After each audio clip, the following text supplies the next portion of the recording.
What's up, guys? Oakland 93 here. Once again, by myself, like 2 weeks ago. Once again, Chris's work schedule is, pretty unpredictable. It's never the same. So, but as Chris and me said last week, if it did come down to this, you guys would know that you will be in good hands. So as I said 2 weeks ago, even though Chris is not here, both brothers are not here. I promise to deliver twice the fun. Because that's what you got to do when your partner in crime is not here. So if it was the other way around, Chris would do the same thing. So this is episode 4 of season 3 of the Wrestling Corner. And finally I'm able to Devin's request is going to be answered. And also some news about TNA, some very important and downright, like to say, disastrous news for TNA. So that's all up for tonight's Wrestling Corner. A little bit of a recap on what happened on Raw. We basically, with Seth Rollins, I didn't even watch SmackDown, so I didn't know until seeing the recap that Dean Ambrose stole Seth Rollins' money in the briefcase, and that would be Dean Ambrose would be at an undisclosed undisclosed area, and when it looked like, he asked the authority to send out to go get him. Turned out it seemed like a coincidental ambush because John Cena took the initiative to come out and get a little piece of Seth Rollins. Oh yeah, I forgot, even before that, Paul Heyman came out and basically, inquired about, if the authority had anything to do with Seth Rollins and cashing the temp at Night of Champions, and just informed Seth Rollins that next time it happens, you don't have to be dealing with me, you have to be dealing with Brock Lesnar. So that's something to look forward to. We will have a triple threat match between Dolph Ziggler defending his title against Antonio Cesaro and The Miz. Pretty entertaining triple threat match to kick off Raw, even though it wasn't announced, but it had a reason to, because Cesaro got pinned on SmackDown but had his hand on the ropes and referee did not see it. And Miz getting a rematch clause, even though it was not a singles rematch clause. Dolph Ziggler will go on to retain his title after Miz got caught with a European uppercut in midair, and Ziggler super kicking Cesaro to get him out of the way and picked up the 1, 2, 3. We also have a pretty disastrous women's match, or just a match period between Layla and Rosa Mendes. Now, I'm just going to say this. I don't know. Rosa Mendes has been in the wrestling business for more than, I believe, 3 or 4 years now. And been in the ring competing. It just seems to me that with each year, she doesn't get better. And it just, I don't know. Maybe it's a case of, being in the ring is just not her thing. I'm not saying she was most effective, but when she was managing Primo and Epico, I felt that was pretty good for it. I think it was better than her competing in the ring, but it was just pretty bad, and Layla would go pick up the win. He had Tyson Kidd on there too, with his beats. And they had a little bit of something that took place on Total Divas, but I'm not going to get into that because that's just unnecessary and quite ridiculous. I also found out, since once again I didn't watch SmackDown, Also found that Big Show knocked out Rusev, and now I'm thinking about that. You know, maybe they should have saved that for pay per view. Maxi, you know, pay, have fans pay to see Rusev, get cold clogged. That's pretty a big thing, with his aura, his kind of dominant monster, to see him get knocked out, that's something pretty memorable. So maybe you should have had the fans pay $9.99 or whatever, to go see Rusev get knocked out. Um, Ambrose would actually host a clearance sale, so to speak, and he basically planted a uh, no way. I was about to say, no way they gonna do this for free.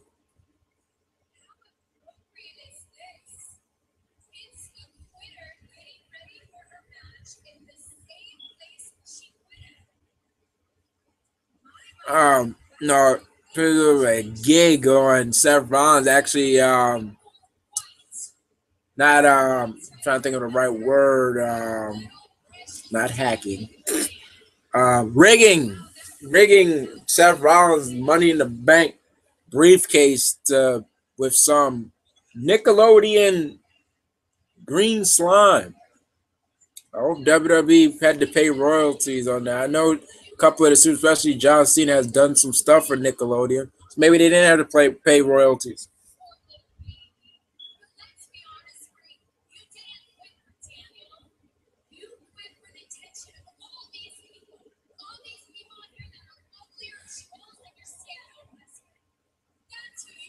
We also had the last match between Mark Henry and Bo Dallas, and Bo Dallas would pick up the win cleanly, but would also pay a heavy price. And Mark Henry really did a number. I mean, he sandwiched him between, the equipment um,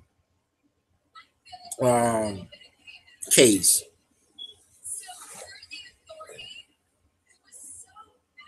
Oh, here we go. Now it's gonna be a handicap match.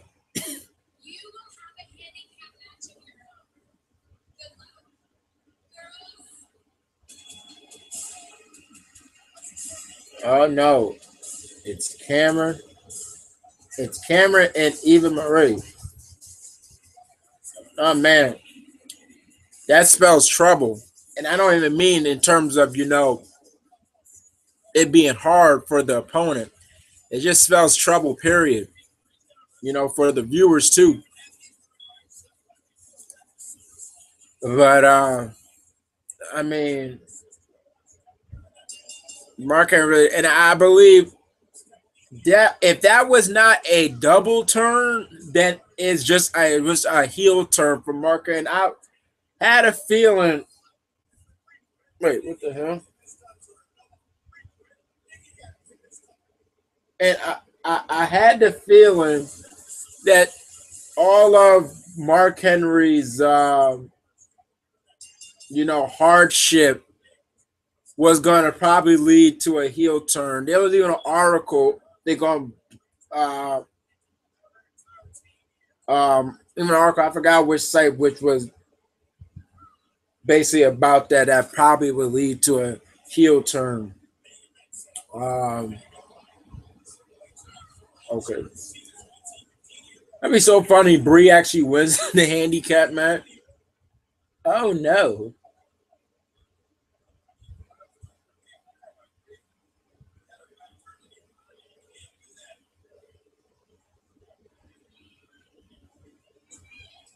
Oh no, don't give her to Cameron.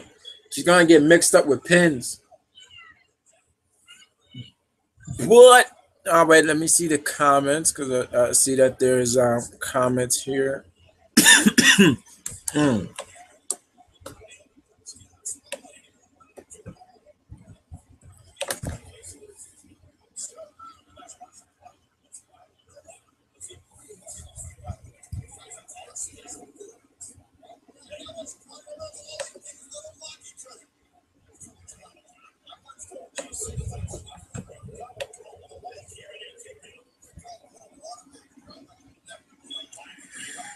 Okay, what's up, young J-Way?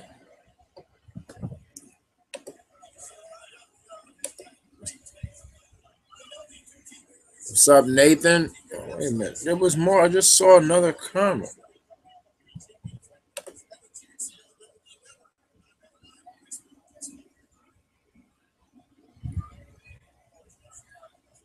I think I saw one from Sim Kwan. What the hell?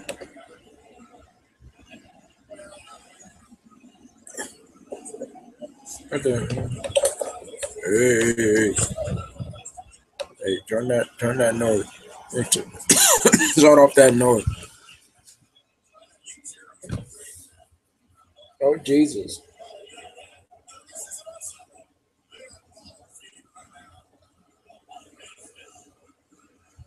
Okay.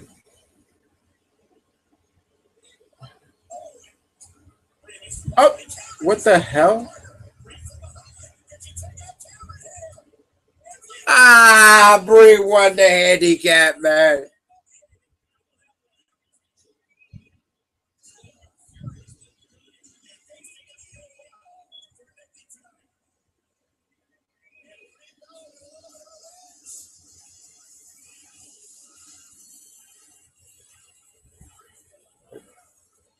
Crowd with the yes chants. You know, that's always a good sight. Boy, do I miss Brian. I could speak for everybody here. Miss Brian for sure. But let's get on with Devin's request, which favorite pay-per-view sets, and I find it interesting. I really wanted to do the request um last Monday, which was last Monday, which was for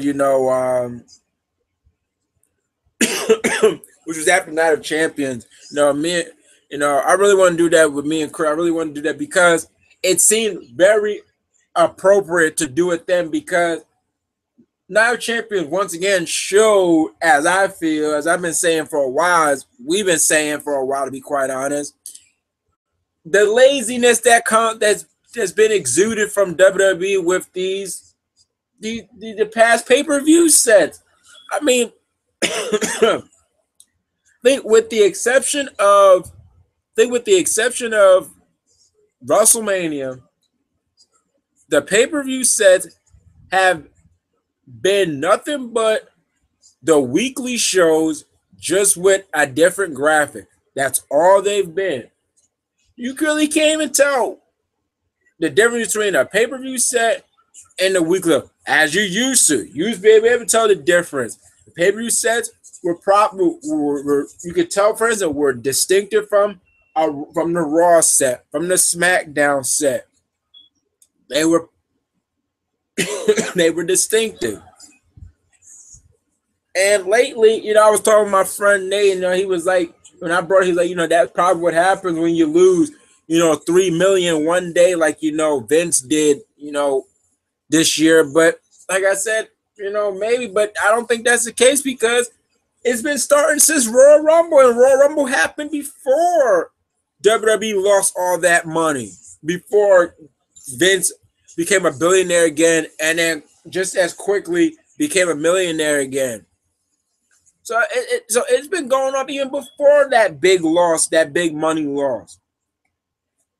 But a little bit more positive, we just going with these my favorite pay-per-view sets. Wait, hold on, let me get through. Okay, Invictus is here. Come on, go down. I'm good, Invictus. How are you? Okay, Gateway Dean's joke on the cruiserweights was too funny. And the crack security laugh out, great stuff. Yeah, I mean Dean Ambrose, he's been hitting all the excuse me, he's been hitting like all the right notes. He's been hitting all the good points. I mean, he's not missing a beat at all. Like I said, I never thought I'll say this, but for Dean Ambrose to be a pretty hot baby face, with the fans. If you would have told me that when I first saw him back in 2012 with the Shield, I probably would have tried to steal some of your money. And I don't steal, but it's just a figure of speech.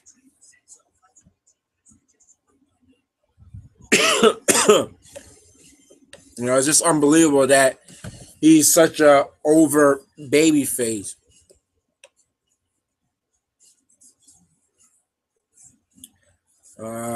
Anymore. I don't know why I'm not able to view all the comments on the actual on the actual video page for some odd reason.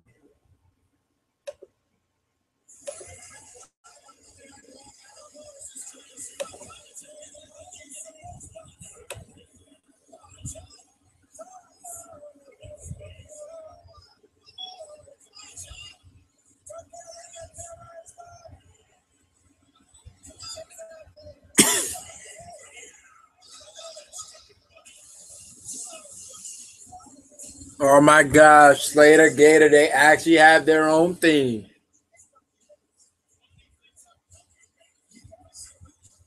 Look at this stupid mini Titantron. Don't. Oh my gosh.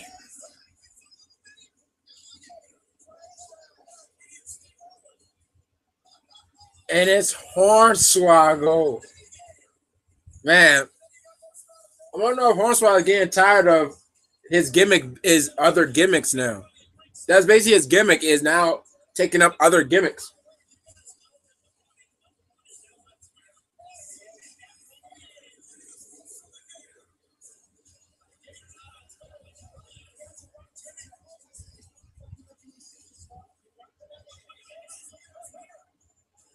Oh shoot! Reverend Jesse Jackson. One of those got any riddles, his rhymes for us. Riddles and riddles.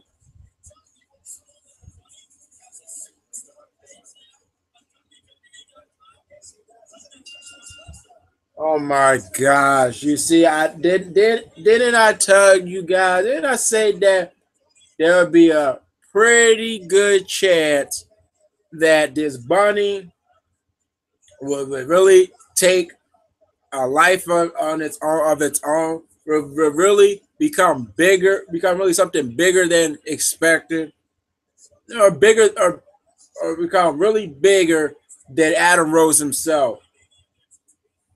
See, had the feeling, just had the feeling. Yeah, but Tyson O'Neil, he he he always does this. Oh Jesus!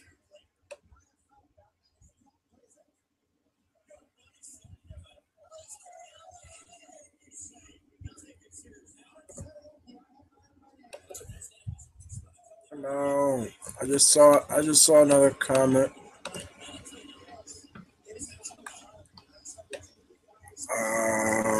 And I think our words good, Marco. I'm all right. Seeing sin.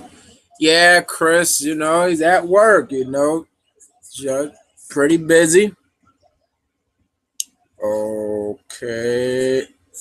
Yes, I agree with you, Jamal. Yeah, you would think that for stuff like Royal Rumble, SummerSlam, that they would take pride in, changing it up. You know, if Royal Rumble and SummerSlam are any indication, then I can bet you that Survivor Series is not going to look any different. What the hell is this? And Nathan, this week's WWE Raw taping in Memphis was described as being far more crazy than usual, per a report by Dave Meltzer. Vince decided to rewrite the entire show a little over an hour before it was going live on the USA Network. The script wasn't finished when they went live. Well, seems like that sounds like a little bit of what I read on Russo script. Sometimes they would not be finished in time, and things would be changed. Oh no! Oh, would be changed like before the show or while the show was going on.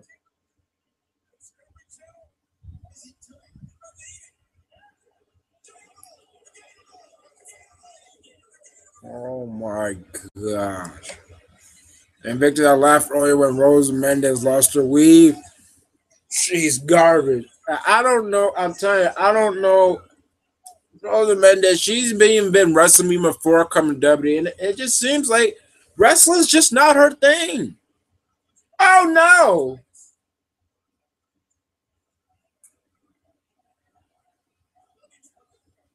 Oh, oh. Everybody know. Everybody realize that Adam Rose, is looking more like a pimp.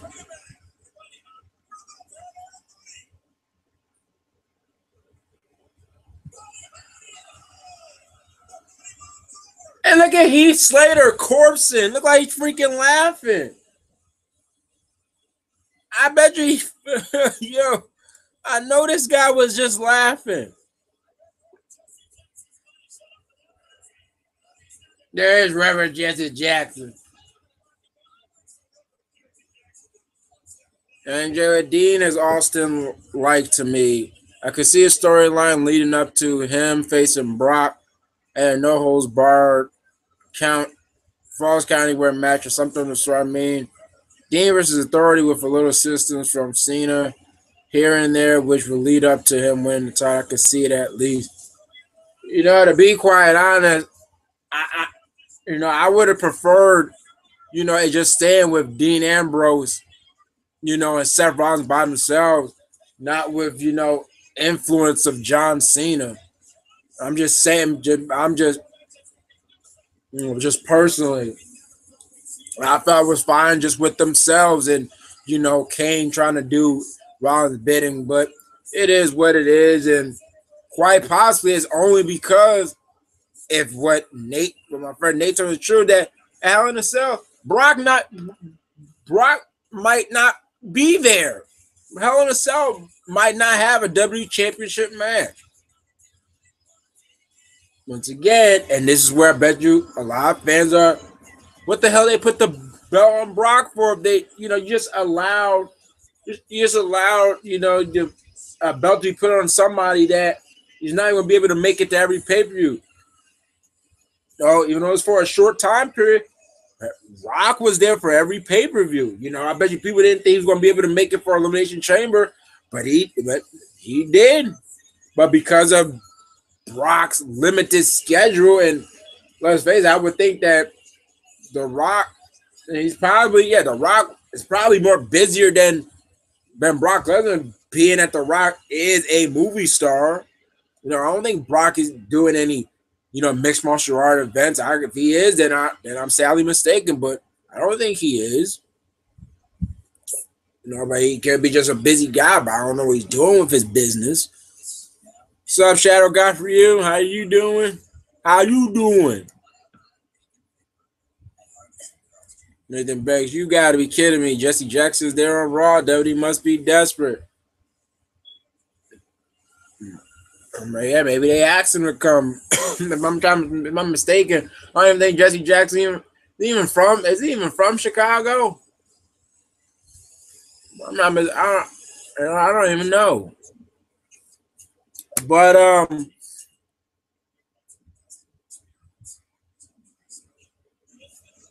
oh.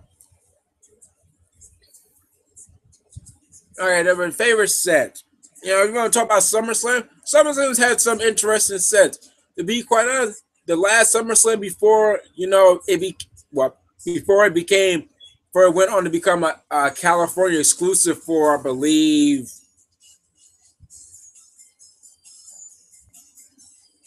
5 years straight.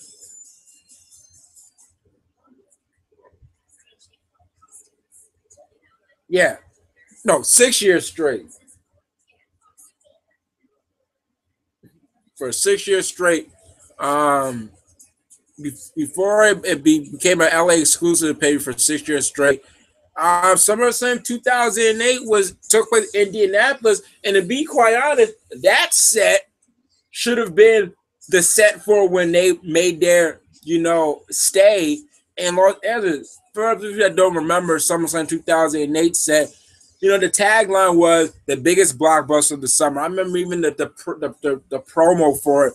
It had Batista, in a suit as an action hero. You had Rey Mysterio representing mystery, almost like Batman. You had Chris Jericho looking like Indiana Jones. You had we even had Finley and Roman. I'm about to say Roman. What the hell? Yeah, Finley and Hornswoggle with romance and stuff. But the set it looked like the typical theater set. Bam, you got the stand, and then you got the stands, you got the whatever movie was playing, it would say, like for instance, if it was when it was Edge versus Undertaker on the screen, it would say almost like a movie, Edge versus the Undertaker. And it was pretty, and the mini Titantron almost looked like like grand ballroom doors. Like you was entering like a theater. It was a pretty cool set. It's actually one of my favorite SummerSlam sets, one of my favorite pay-per-view sets, period. Heck, you even go, heck, you know what? Here's a good advice. While even if I don't mention, let's say it's, one of you guys mentioned, one commenters mentions a pay-per-view set, go free to Google it up as you are watching the video. So with that, go look up SummerSlam 2008 pay-per-view set. If you don't see the actual set, you might see an actual SketchUp model of it, or not SketchUp, not SketchUp. Yeah, SketchUp. Yes, the program SketchUp. You might see a model, a 3D model of the SummerSlam 2008 set on there. If you look it up on Google,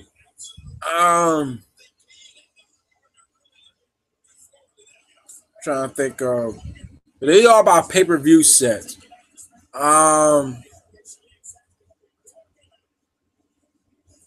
Backlash,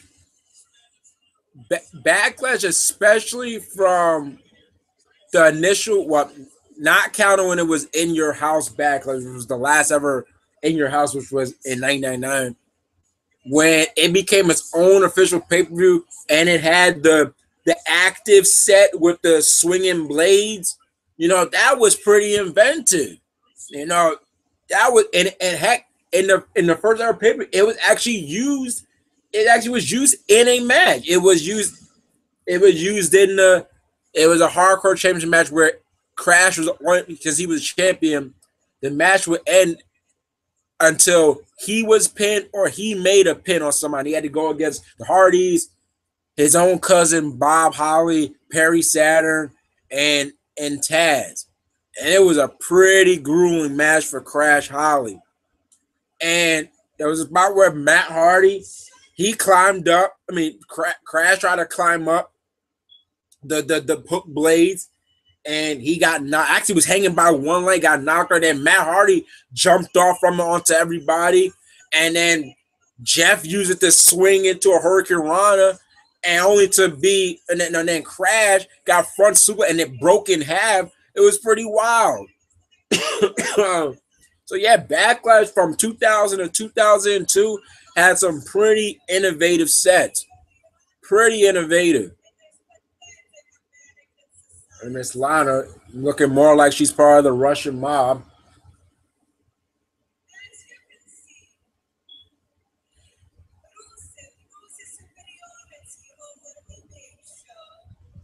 Wait a minute. For those that watch SmackDown, what happened?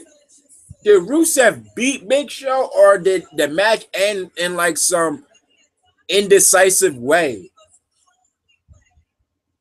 Ooh, oh man.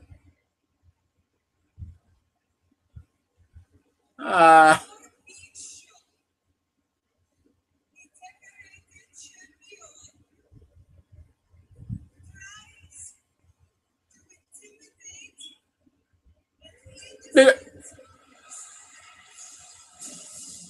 yeah. I'm assuming that some this is some manipulative editing. I'm assuming that because ask me this: how in the world did if Rusev didn't do that? How in the world did his foot get lifted up by Big Show? How was his foot in the hand of Big Show?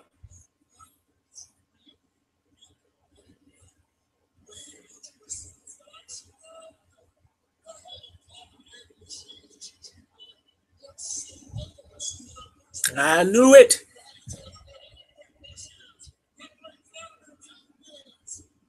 And I just realized that I guess Big Show's not feuding with the Wyatts anymore. I guess that was quickly aborted.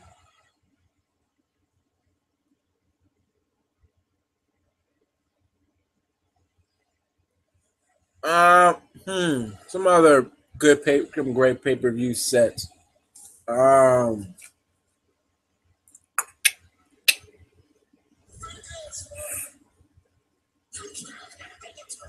ah,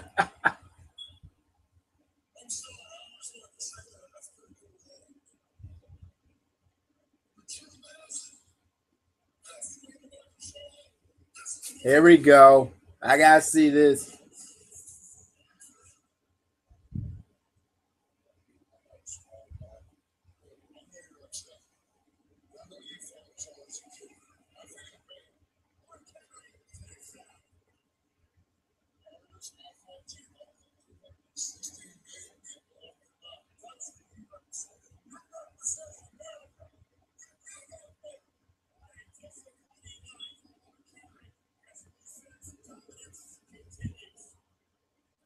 Yo,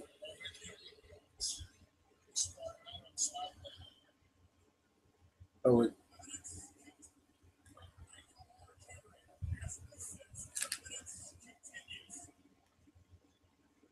the,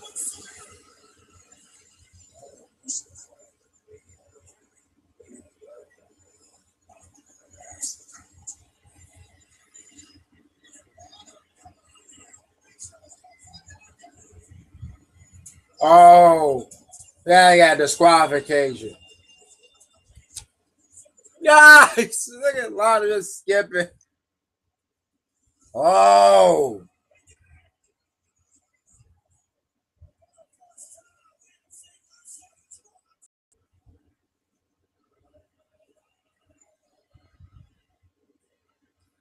well, as I was gonna say, what's the point of having a pay?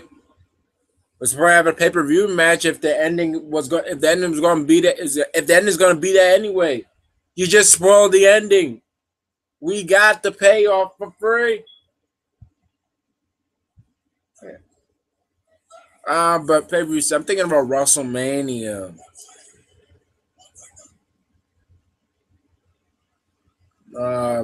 Yeah. Okay. Ooh. Ooh.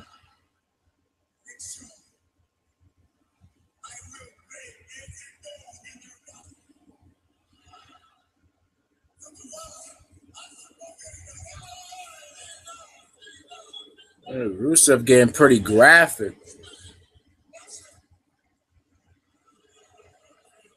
Right about that, young Jay Wayne. The New Year's Revolution set, especially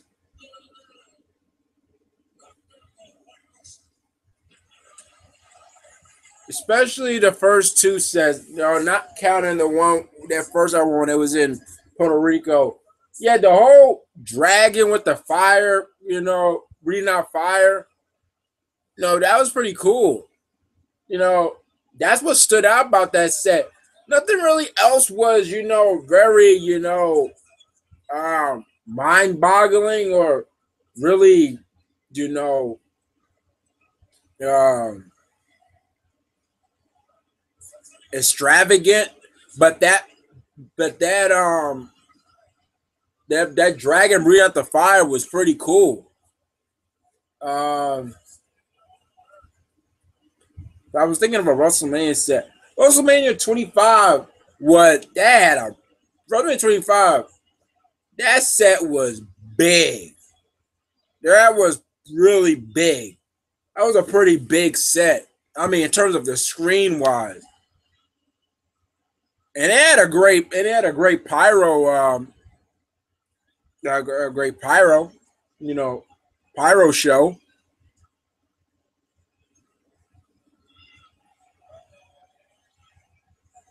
Well, don't forget, Big Show is the guy who pulled down the Raw Titantron.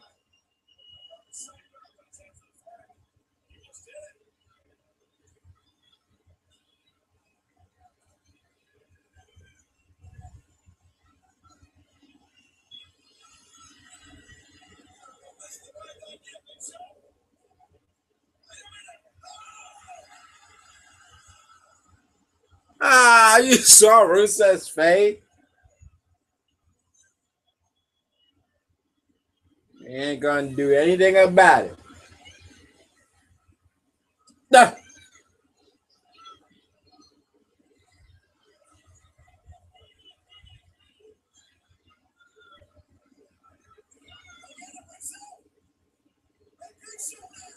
Ah, and back out you go.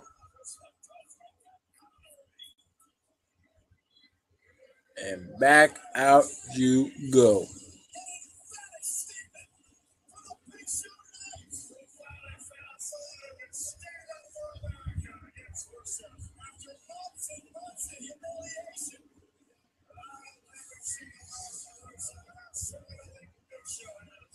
Young Jerry, one of my favorite pay-per-view sets was the old King of the Ring pay-per-view set. I really didn't realize how much I liked it until 2001.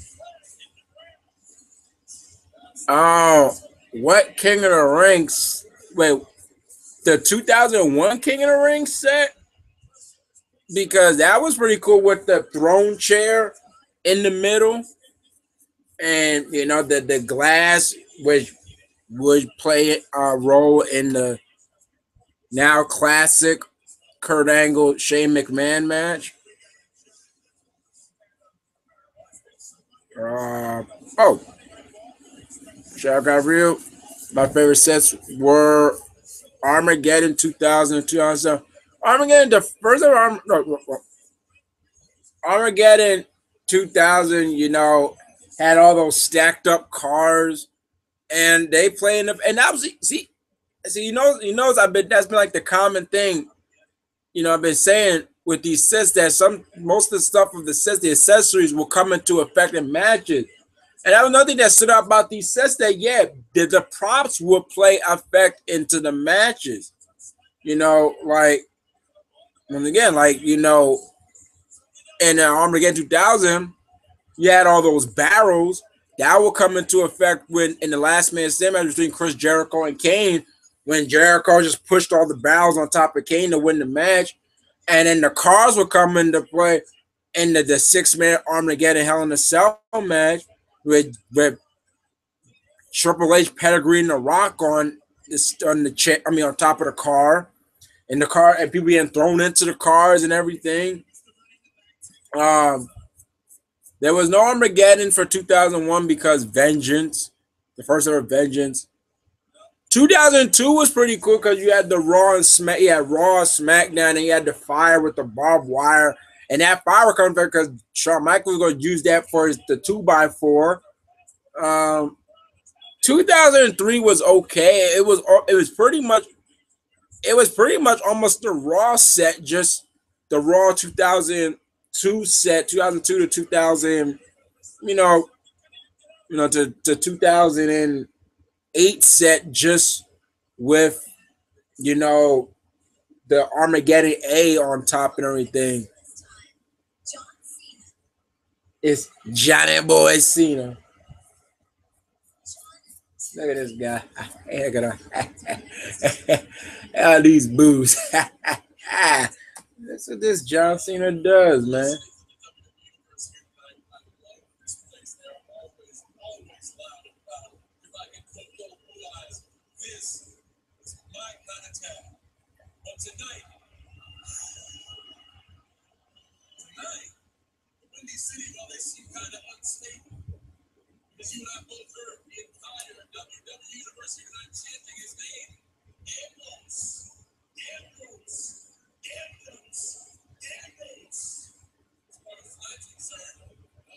Um, this, but then around like 2000, then like around 2006,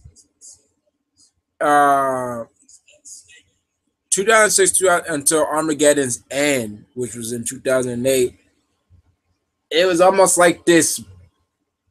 It was almost like this um kind of dark age like set.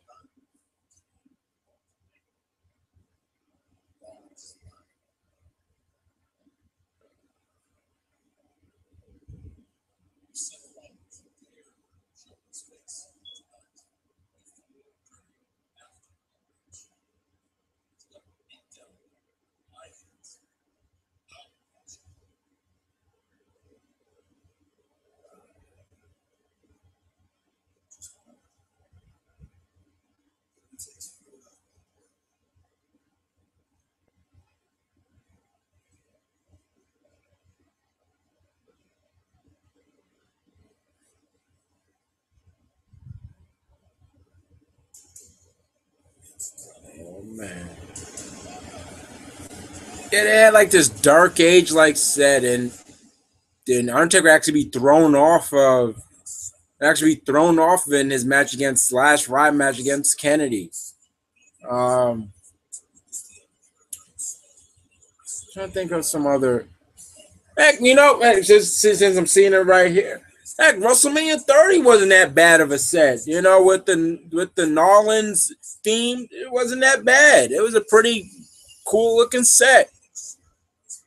Heck, even WrestleMania 29, with them in MetLife Stadium, I felt with the bridge, with the bridge and the Statue of Liberty and everything was pretty snappy, pretty popping. But I'm also trying to think of some Royal Rumble sets. Some pretty cool Royal Rumble sets.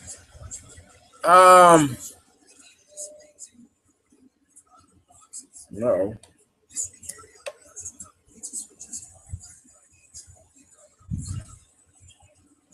Here we go again. These comments are coming, but they don't be showing up on the. They don't be showing up on the video page in time.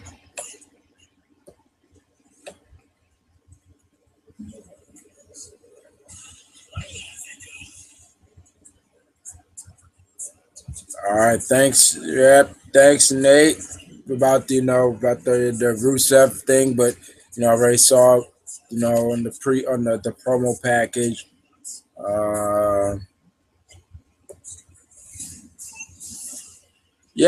Check out the Judgment Day sets from 2000 2008 were pretty cool. Especially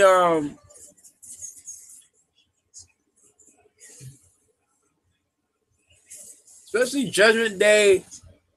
Judgment Day 2007 was pretty standard, but Judgment Day.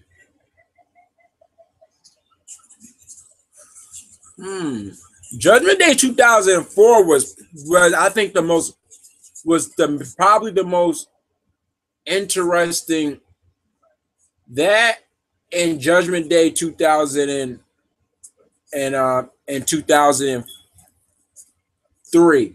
Those are probably the most interesting sets of Judgment Day's history.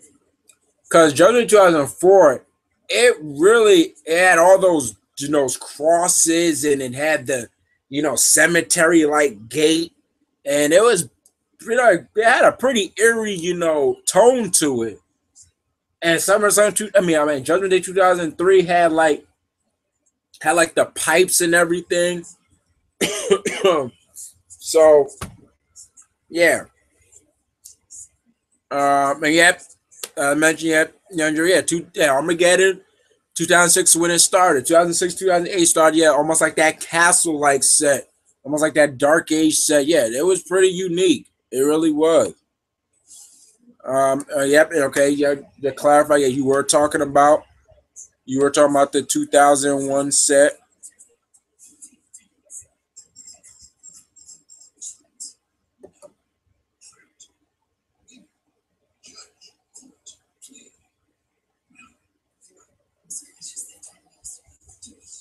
Um. Oh, because the concept of the paper was interesting. Thus, the set had to be. Oh, are we about to have three? No way. Oh, I was about to say, are we about to have three women matches on a Raw? Let alone we have three. We are. Oh shoot! Wow. Even though they haven't been long, but talk about um pretty decent enough spotlight for the women of WWE. Hopefully, with this being AJ in action, no, this should be pretty bad. Wait a minute, this is almost starting off just like that. This is almost starting just like the Nick. Oh my gosh, it's almost like a mirror. The past two women have almost been the same.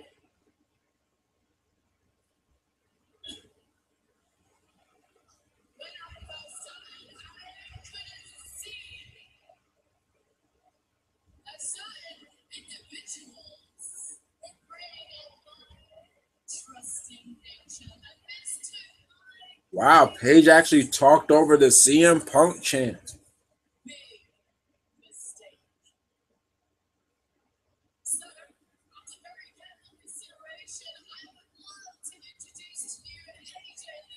I know. I bet you know what it is. It's Tamina.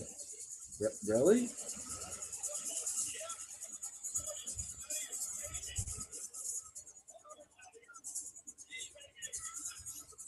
But we're finally gonna get this Alicia Fox AJ match after we haven't seen Alicia Fox do her really crazy stuff in a while, but at one point I bet you fans were kind of longing for them to actually have a match when Alicia started going with her episodes.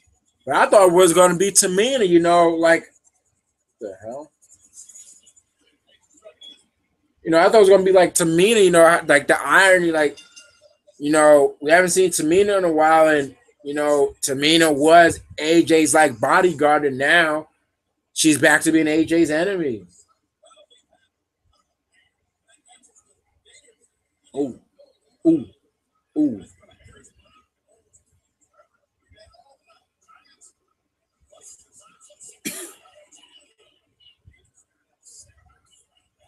Oh, see, I think Shark Avenue just put something, see, in the stuff beat. Bunch of Chuck Taylors in your face.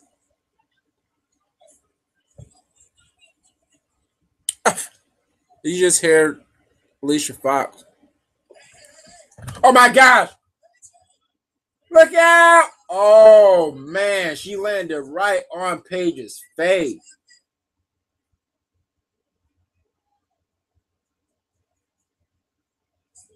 And she's okay. It's like, wait, she's okay. So she landed right on. Oh man.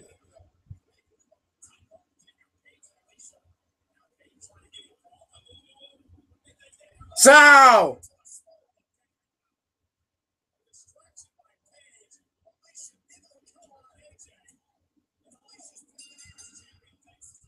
and if anything, and if history, that should mean that Alicia Fox is now in title contention. But I bet you somehow they would just nullify that because it's real.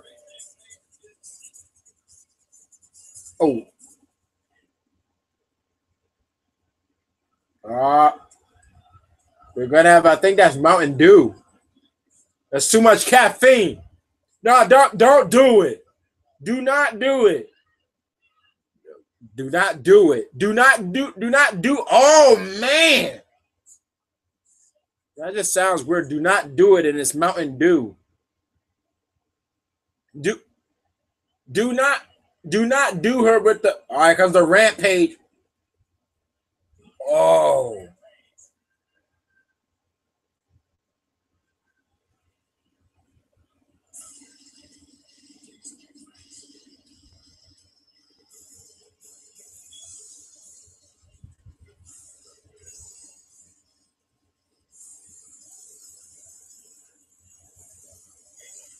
Oh, so that Mountain Dew was for nothing. I'm telling you, that was Mountain Dew.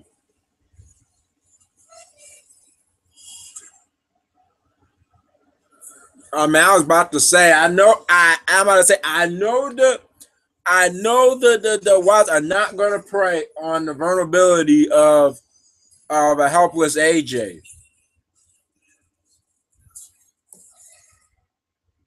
And what is this?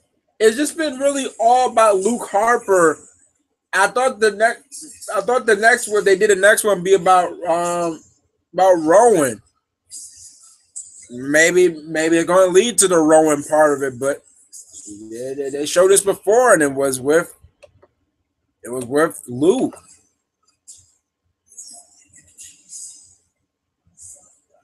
Yep, see, yep, Jamal, yeah, some pretty good limelight for women. Even though I wish all three, you know, segments were all good, but okay, there we go. See, there's Shadow God for you. His comment. My first says Survivor Series '96. I don't know if you've seen it. Yes, I have seen Survivor Series '96 because on the Legacy of Stone Cold DVD that Chris bought for me years ago, they have his first match with Bret the Hitman Hart. It had like the buildings and it will slide open and everything. SummerSlam '98, yeah, SummerSlam '98 was interesting. Once again, that had like a kind of a gateway, entrance. And yeah, Royal Rumble 2. Yeah, I was thinking of Royal Rumble segments.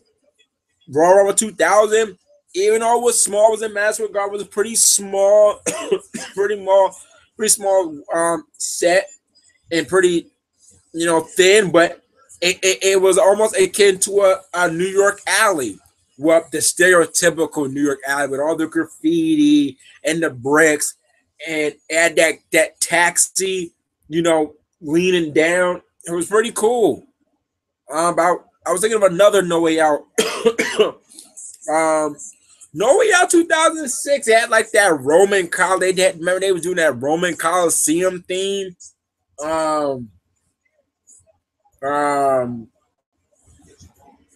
Royal Rumble 2009, and Royal Rumble 2009, which was in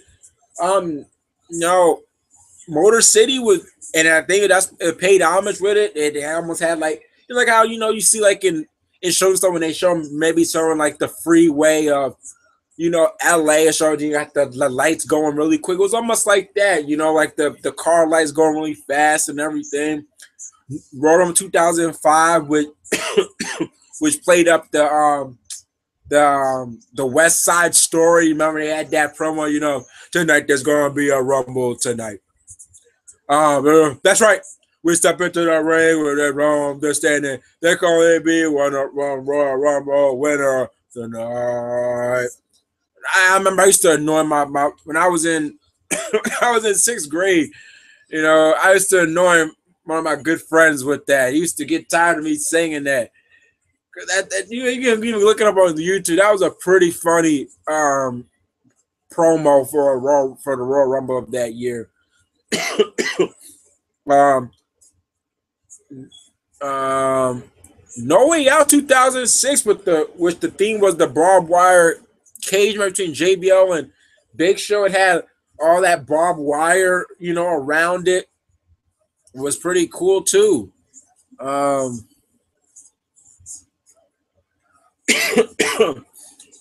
since Shotgun we brought Survivor Series, um, Survivor Series,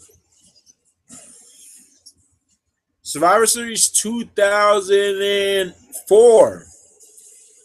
I don't know if it's pretty much the set that was really my favorite, but because the set had that special artwork, if you guys remember Survivor 2004, the logo was this nice artwork, almost like comic book like artwork of the wrestlers. You had for Undertaker, Ric Flair, Rey Mysterio, Randy Orton, Triple H, Edge, I believe Edge, Jericho, I believe Shawn Michaels, Kurt Angle, Eddie Guerrero. The artwork was just nice. It was pretty nice.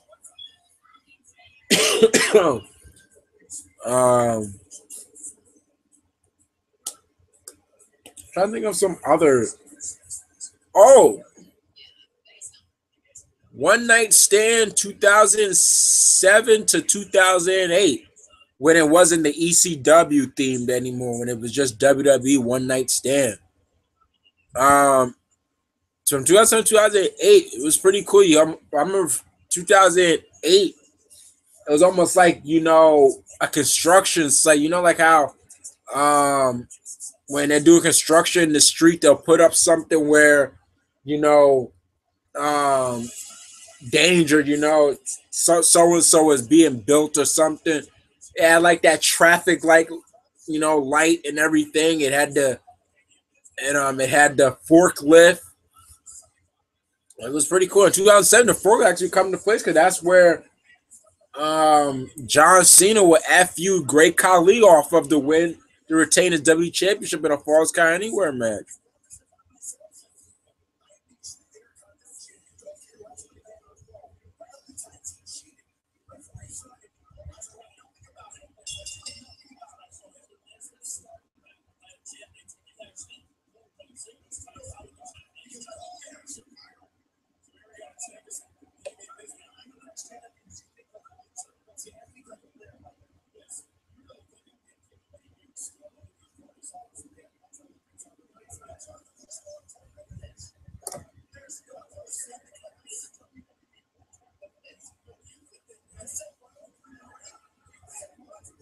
See, I was gonna get Taboo Tuesday / Cyber Sunday were pretty interesting, and the theme of it was the supposed theme of the pay-per-view was innovative.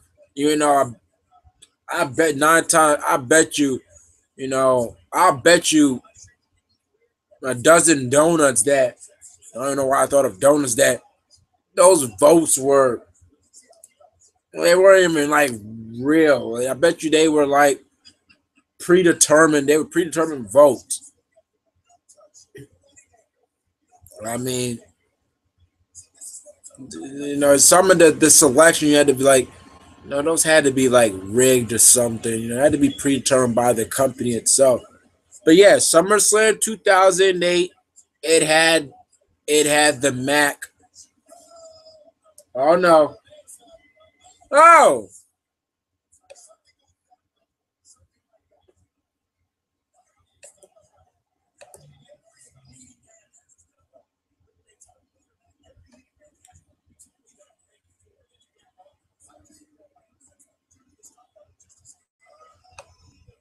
All right, yeah. Yeah, Cyber Sunday with the Mac. You had the Mac computer, the tower beside it. Yeah, it was really nice touching. And then I remember 2007, you had the keyboard like ramp. The keyboard like stage for the ramp. So it was pretty cool. Okay, Young J-Way. The way I see it, give Bray Wyatt either a shot at the U.S. title or IC. Give Ziggler or Sheamus a legit heel.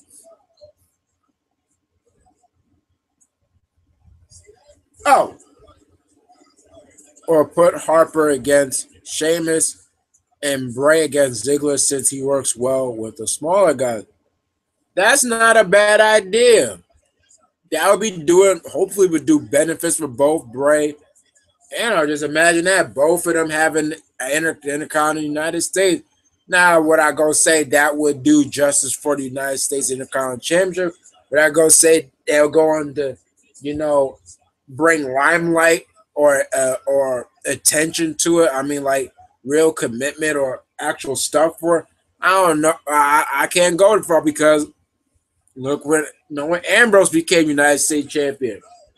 What did WWE barely do with him as champion? Really not that much. You know, even when he did defend it, yeah, you got the typical, heel disqualification, but he never really had anything noteworthy. That's why I always find it ironic that his most noteworthy thing in the United States came when it was time for him to lose it. That great performance he had in the Battle Royal before Sheamus, cold clock with the bro kick, and threw him over the top rope to win the United States Championship.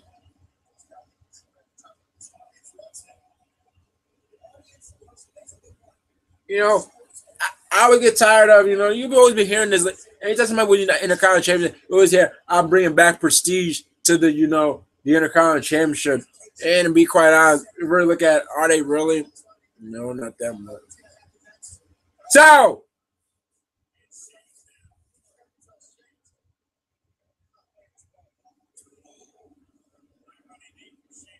yo, Michael Cole, that's a high knee. Man, stop calling the knee lift a high knee. What the hell is Sheamus doing? What the hell?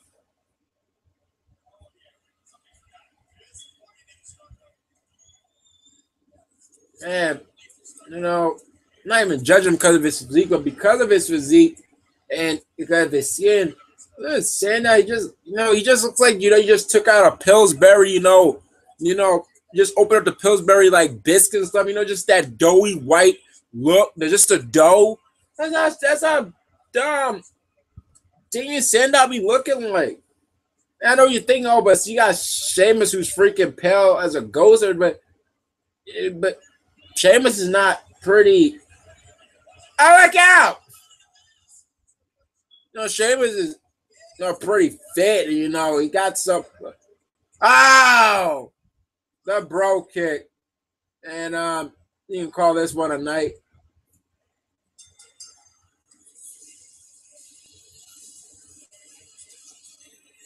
You think that's fun? And I'm assuming that Miz is gonna go on from the Intercontinental and move on to the United States chair, a belt that he also won before.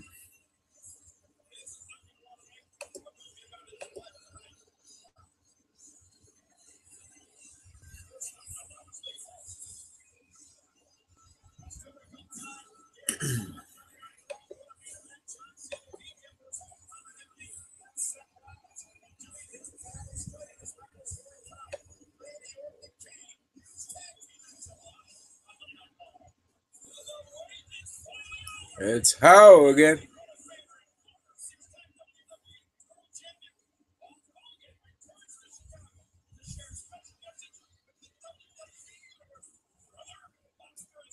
Brother.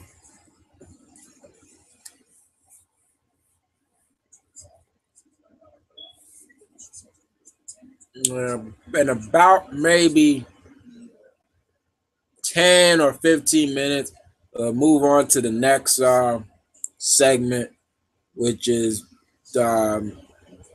basically bound for glory, possibly being bound for disaster. But trying to think of some other sets. Let me take a break of the set. A couple of days ago, couple of days ago, I finally watched a TNA match that I know for the longest time was panned, and I just remember seeing the ending, which is pretty humorous, and the crowd chanting that was weak. I finally got to see that Scott Steiner Kurt Angle match at I believe Destination X 2006. Yeah, but no, not 2006. 2007. At Destination X 2007. Finally got to see, because Kurt Angle wasn't even in TNA 2006 yet. He came late 2006. He wasn't even in March, but finally got to see that match. Man, and I can understand why. I remember the start of that feud. Yeah, you had Scott Steiner coming to TNA. I think coming back. Oh, I think that was his first appearance in TNA. No, it wasn't.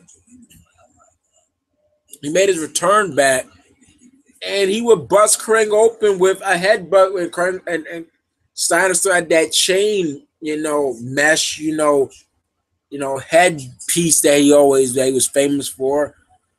And then I watched the match. Finally get to see the match. And man, with the intensity that went on with the build, it sure did not have that. It just seemed so. It was like the crowds. That was weak. I mean, Steiner with those Steiner recliners, it didn't look like he was trying to put any effort into them. I mean, you can go watch the match for yourself. Somebody actually has it on YouTube. That's how I was able to find it. Somebody actually has it on YouTube. I mean, oh man, it just lacked any steam.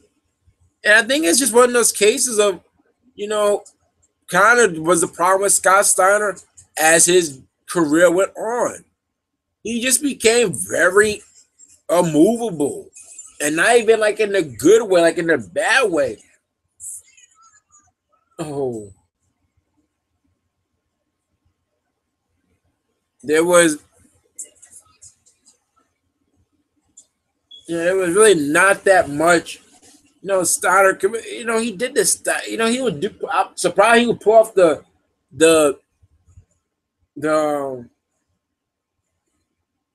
he would pull off the Frankensteiner, believe it or not, at times. But especially his TNA run, I mean, he really became like really immovable. It was almost like really times it was really like a real burden to watch a Steiner match on TNA. And you would think on paper, Scott Steiner and Kurt Angle, that sounds like a really great match. Because both of them, because Steiner, he was, in collegiate wrestling, I believe. And everybody knows what Kurt Angle, Olympic gold medalist in wrestling. So you would think, oh man, they should click like that. I mean, it really just went through the motions. I mean, those Steiner recliners, oh man. So yeah, I finally got to see that match.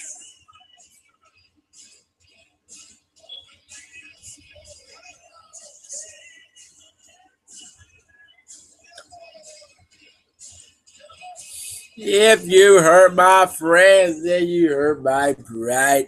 I gotta be a man. Can't let it slide, man.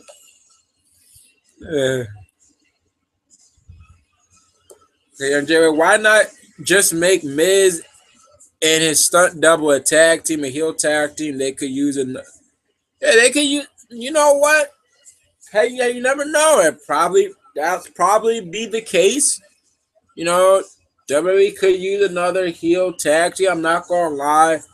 The whole tandem of Miz and Sandow does pretty much make me chuckle. I mean, Sandow is really going all in with this. I mean, there's one thing you could say about Sandow with his past goofy stuff he's been given. um, he's really been into them. I mean, he's really gone in all in with these things. You don't even see like why am I doing this? Look on his face. No, he's really going into these whatever the gimmick it is. I'm like, just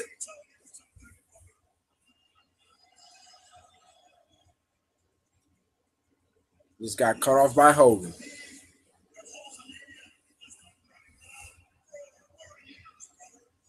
Yes. And that is the exact reason why I do not understand why you have to make these comments about The Rock and Stone Cold and Johnny Boy Cena as if you're not gonna stay relevant, Hogan. I don't get it. Okay, Young Jay, also the WWE TLC 2010 was pretty good with the row of chairs when Cena dropped them. Oh man, that was good stuff. It was funny when Cena dropped on Barrett because he actually lessened the pain by dropping that board on top of Barrett. Um, Jack, it's days like these where I miss JR doing commentary in the matches. Michael is good, but not good enough. Yeah, and it also doesn't help with JBL. You know, with JBL sometimes not even making comments on the mat, that making um, references that have nothing to do with the match, and kind of King just going along with it.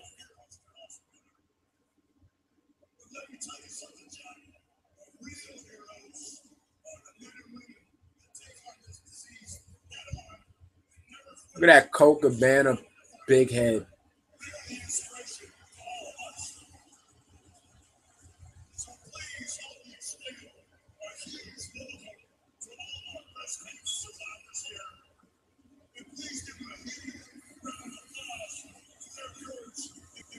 That's right. Oh, people, let's clap.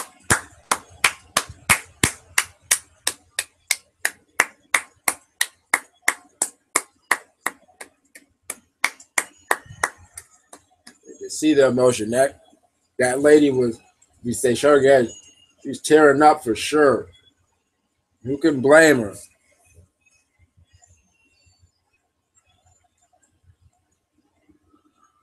No, heck, heck, I don't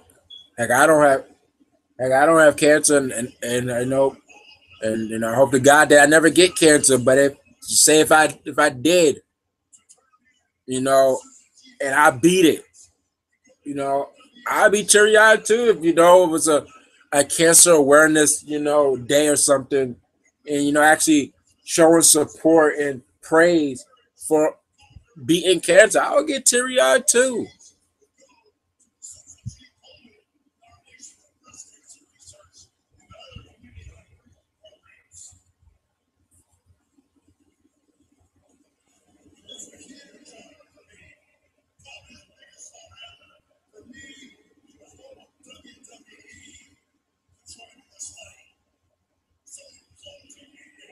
What?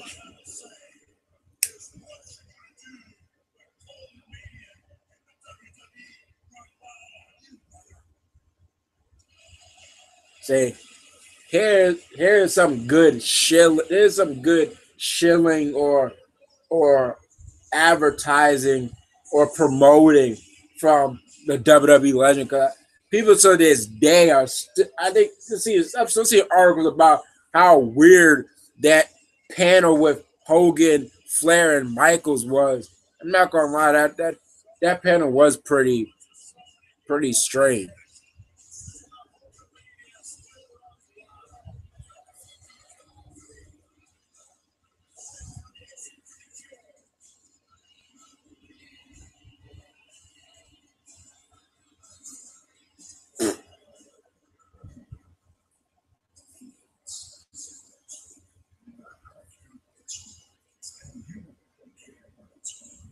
And my friend Nate also feels that possibly Randy Orton, I mean, a face turn of Randy Orton is imminent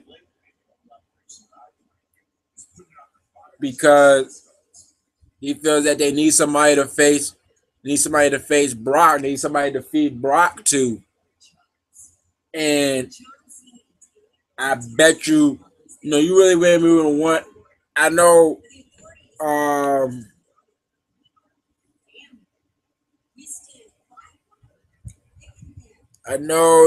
Young J, where your idea about Dean Ambrose, um, facing Brock, but no, I'm not so sure if at this exact moment the fans would really want to see Ambrose get his first ever W Championship match and be fed to Brock. I don't even mean that like in a negative way, just because since Brock will probably beat him, yeah, basically Dean Ambrose being fed to the beast. But me personally,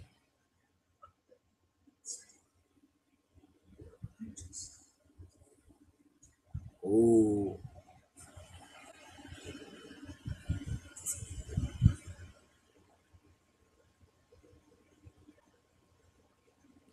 well, that's Stephanie for you.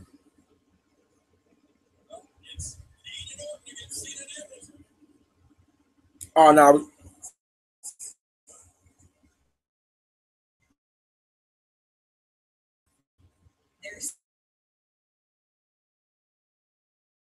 I would like to see that.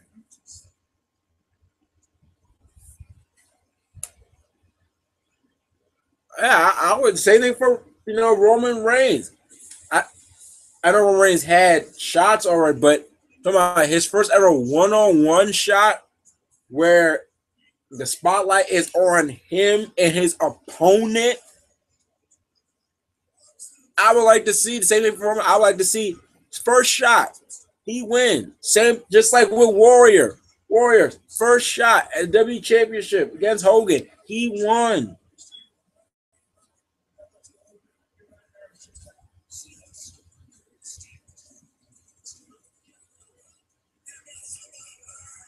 Because Stone Cold said so. And I'm freaking missing out on these Monday Night Wars because, I'm yet to renew, my subscription. Hopefully that will change. But as of now, I'm missing out on that Monday Night War.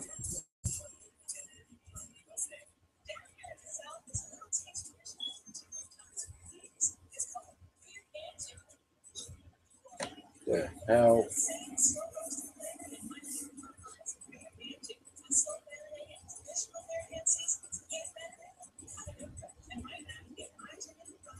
Every time I see this bear cat trick out, I really want to know.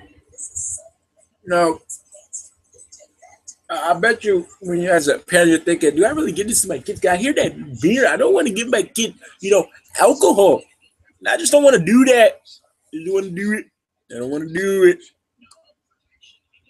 All right, Shadow. All right, SGR. You take care. No.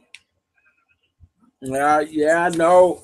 Hopefully it's me and Chris together again. You know, as a normal way. But I hope you have a nice weekend, SGR.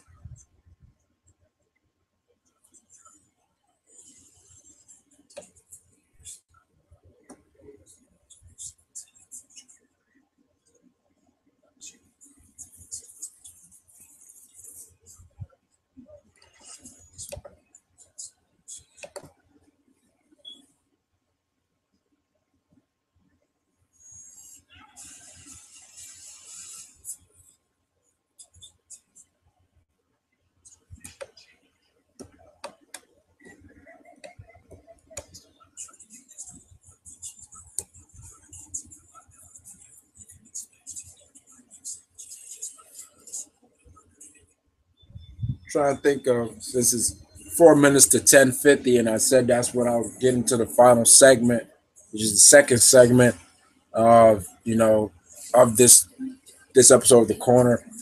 Trying to think of maybe one more set. You probably end this with hold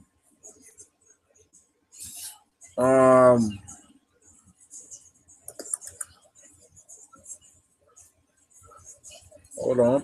I don't think here. I'm gonna think of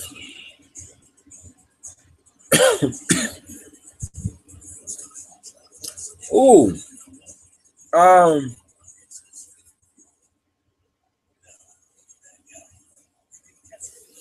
No Mercy. No Mercy 2000 and I love not only do I love No Mercy 2008, the pay-per-view. Sorry, if you haven't seen No Mercy 2008, I recommend it. I recommend check it out. Man, it has such a great flow. Not really nothing overstays its welcome. I mean, it has such a good flow. It really does.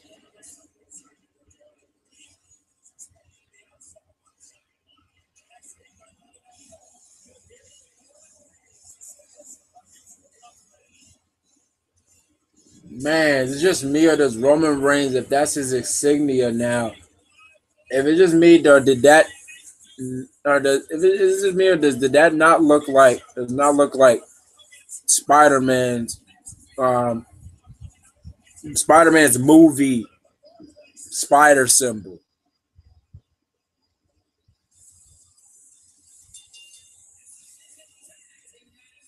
You know, something I've been noticing about WWE, like let me just go back before I go. But No Mercy. Yeah, No Mercy how they had such a good set. You know, and I love the color scheme. That blue and silver was cool too. But also No Mercy 2007. You know, ah,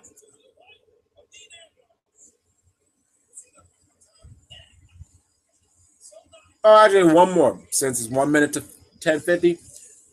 SummerSlam. SummerSlam 2004 and 5 when it was that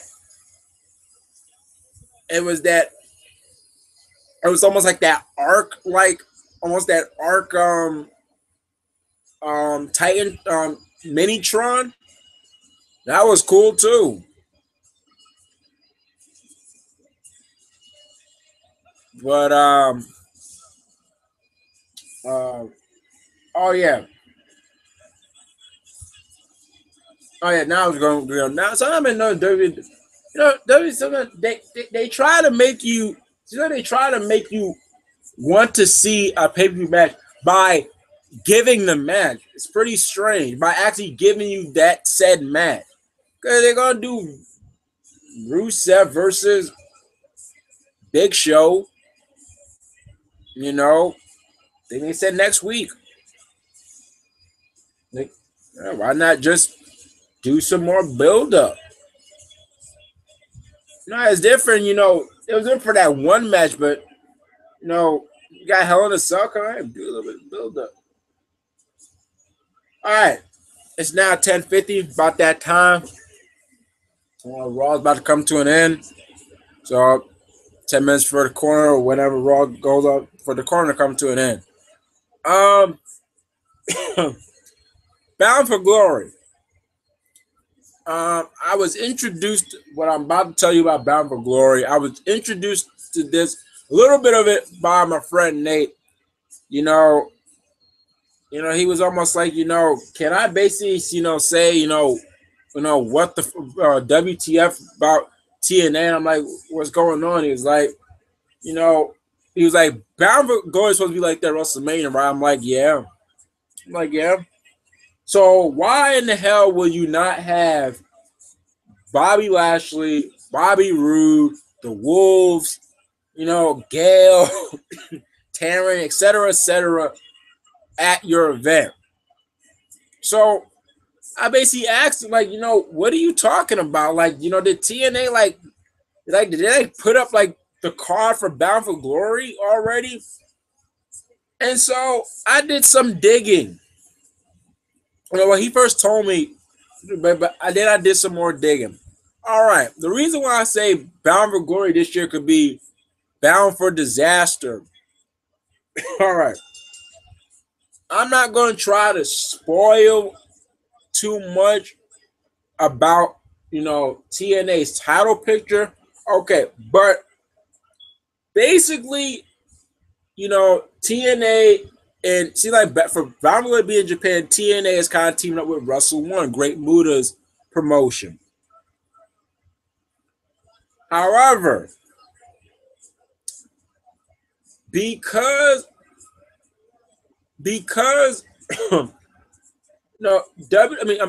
TNA had to pull Bobby Lashley, Bobby Roode, I believe you had Gail Kim, Gail Kim, and the Wolves off of the card or the show because basically Japanese fans, and I don't blame them either because I will be the same way, but since it's in Japan, just using them for the case. Japanese fans do not really do not react differently to pre-tape title change. And what I mean by that is that they said the first instance of this was when Sonata lost his X Division title to Austin Aries. Seen him when he lost it to Austin Aries. However, because it had not aired yet in the States, TNA asked Wrestle One to still announce and still have Sonata come out on the Wrestle One events with the X Division Championship, even though he wasn't the X Division champion, and even though the fans knew that he had already lost his belt. Period. What did Wrestle One do about it? They basically announced Sonata losing his belt.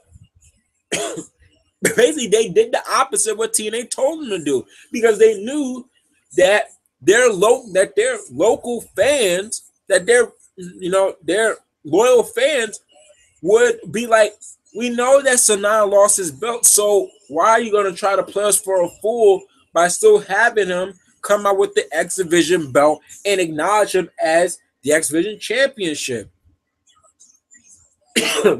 So basically what I'm saying is that, in the past tapings of TNA, there were some title changes. Because of that, basically the TNA World Heavyweight Championship is not going to be at Bound for Glory. I'm assuming the Knockout Championship is not going to be at Bound for Glory. And the TNA World Tag Team Championships are not going to be present at Bound for Glory.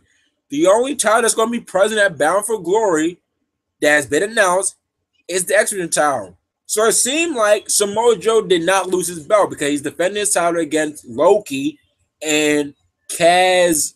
I'm forgetting his last name, but they say he's a former WCW wrestler.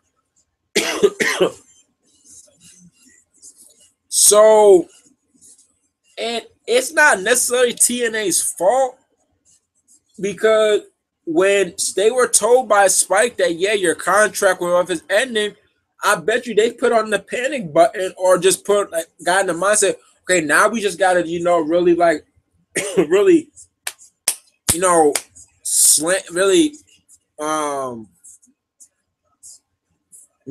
push all these tapings in, really cram all these tapings in, get them out, as quickly as possible because we don't know for sure at that time.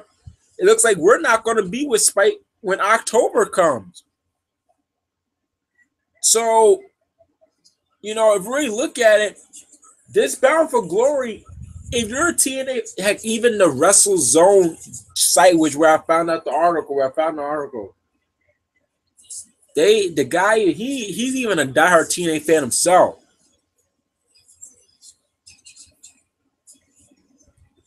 He even said Wait, hold on.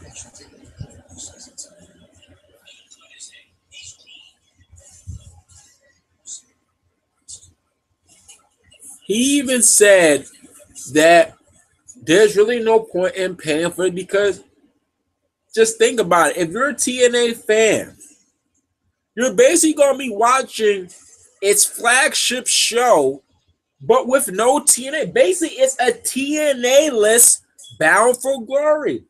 Now, does that mean that the wrestling action is going to be bad? No, not necessarily. You know, the main event they say is going to be James Storm and the Great Sonata versus the Great Muta into Jury. And while that could be a good match, but let's be honest, TNA hasn't really advertised it as a main event, angle. They gave it some spotlight, but they haven't advertised as the main event, the main angle of TNA. They just haven't. But however, so just imagine that. Just imagine if you're a diehard WWE fan, come WrestleMania, you're basically watching WrestleMania without any WWE, not really WWE superstars. You've seen the build up, you've seen it, but it's not there to be paid off. Just imagine that. They even go as far as to say that this Bound for Glory is not even going to be in TNA's canon, to be quite honest. That's almost the feeling you're getting. So, which I really had, really high hopes for. I was amazed when they announced that TNA was going to be Bound for Glory was going to be in Japan. Once again, because of factors of that whole Spike thing, and even on that Spike renewed their contract for the rest of 2014. This is becoming Bound for Glory is becoming the biggest disaster might be the biggest disaster for TNA. This Bound for Glory. Let's just imagine if it was the last ever Bound for Glory, which some fans still feel that it might be. This is bad. I only have really one thing to say when I was talking with Nate on film. Like, damn, just damn. I just feel really bad for TNA because there was no other option. They had to oblige that contract at the time with Spike. The whole October thing. So.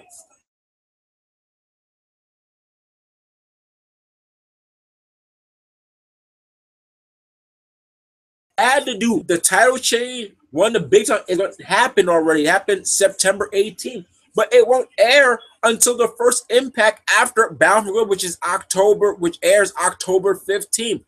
Bound for Glory is October 12th.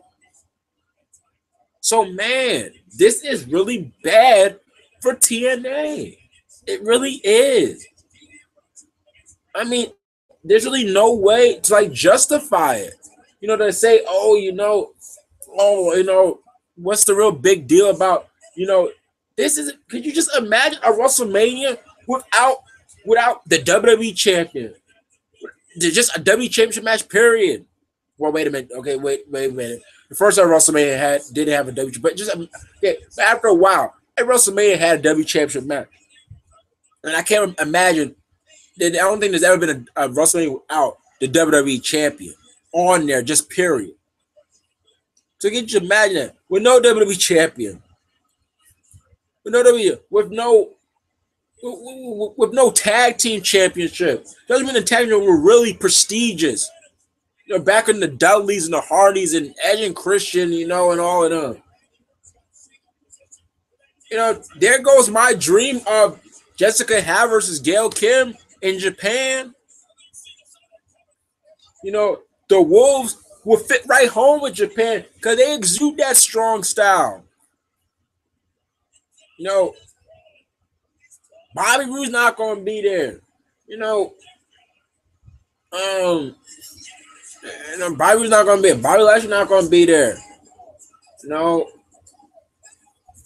I mean, it's just, and again, damn. It's just damn.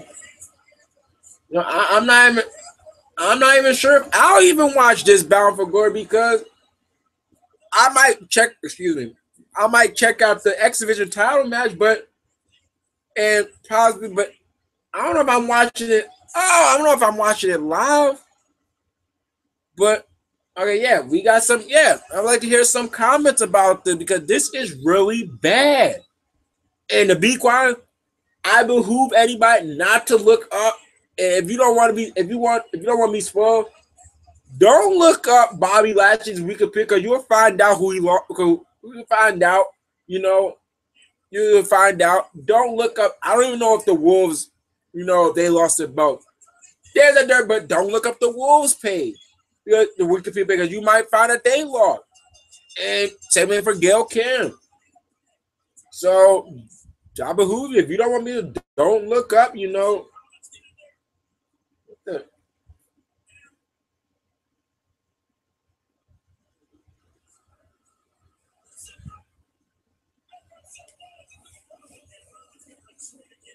Look out, Ambrose. Man, how many times does Kane fall for the low bridge trick? Look out! Oh, that was bad.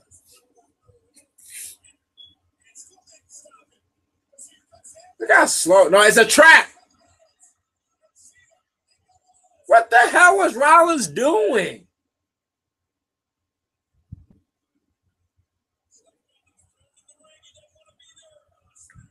Wow, Cena. Oh, no. Look out. Bow, bow, bow, bow, bow, bow, bow, bow, bow.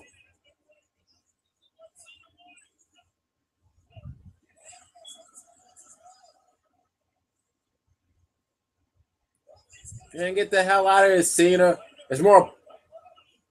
It's really more personal with Ambrose. I mean, ah!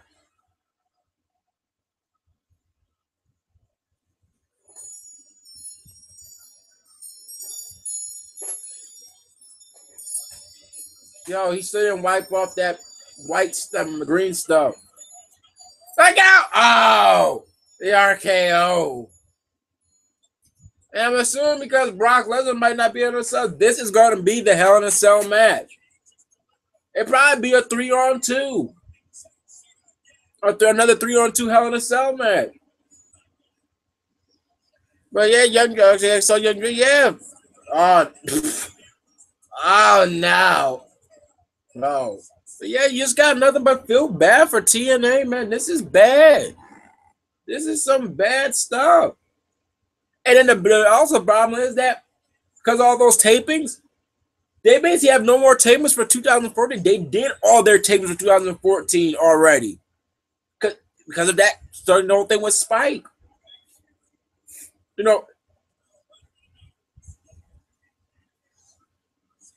Oh, sugar, honey, iced tea. Oh. What the hell is that? I see him. Why didn't come. Yeah, they see it did that on purpose. See? Oh! Yeah, Barry Orton breasted.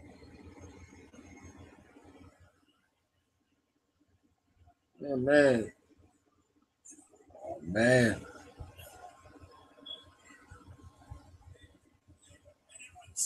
That bulging disc. I forgot.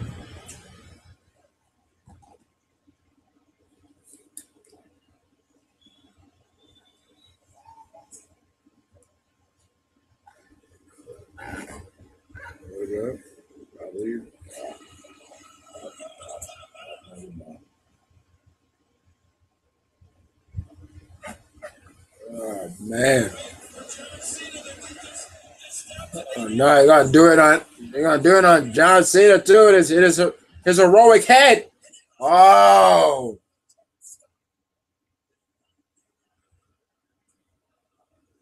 My gosh. And Dean Ambrose looked like he just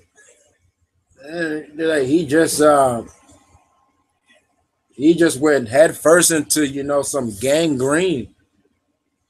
Like he just had a one night stand with, you know, that that prostitute that you don't want to go, that you don't want to go with. And, he went all in, mouth first.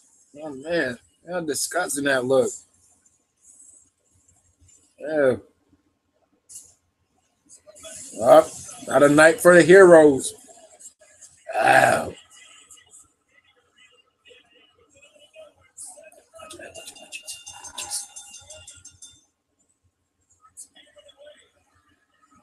No. And look like Cena's off to the. Oh, never mind. See, Cena could have stopped us, but because Ambrose threw him out, he may say, "Nah, F it. I'm not gonna do anything." Yeah, cause Cena. Oh, I guess they almost so Cena get RKO. Man, he gets cursed. Oh, oh.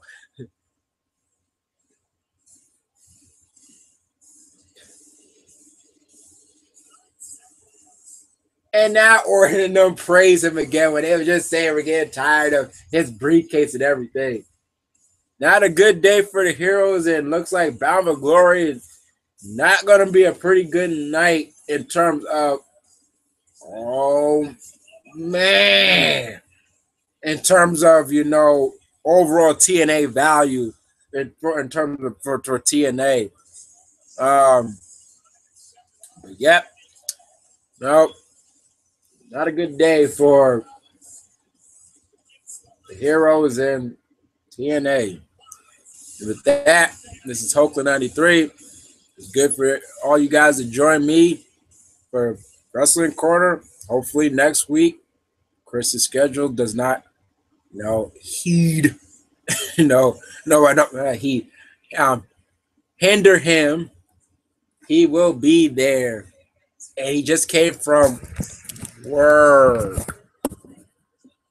So see, there was a sighting. See, too bad, Shad Godfrey wasn't able to see it, but no, you guys stay easy. Hopefully that your weekend will be as easy as, using a napkin. And with that, I'm out. And oh yeah, one more thing. Let's pray that when the women's get another limelight like they did, let's hope that 3 or at least 2 out of 3 segments are all good. And now with that, I'll check you later.